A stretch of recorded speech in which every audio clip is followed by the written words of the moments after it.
welcome to another tutorial. In today's video, we're going to be taking a look at what has to be done to implement a tag into one of our users' information. So using our automation rules, we're going to learn how to use a tag.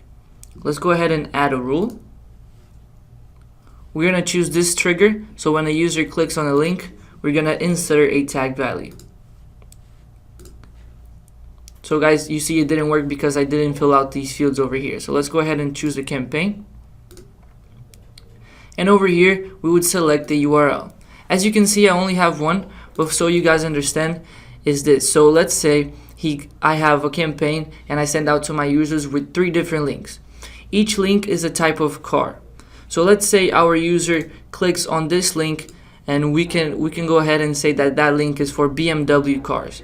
So if he clicks on that car, we can go ahead over here and we can put the tag value as BMW. So when we create another campaign and we send out to our users, we can actually choose the BMW value so it only sends that campaign to users that clicked on this link over here about BMW cars. That can work with anything else. So let's say the user clicked on 2 links. Let's say he clicked on the Jeep link as well.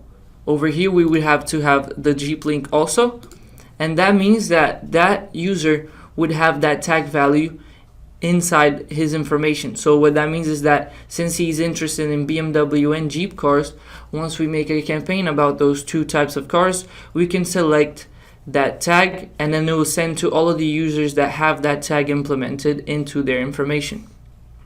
So pretty much guys, that's what the tag value lets you do. I hope you've enjoyed this tutorial and I'll see you in the next one.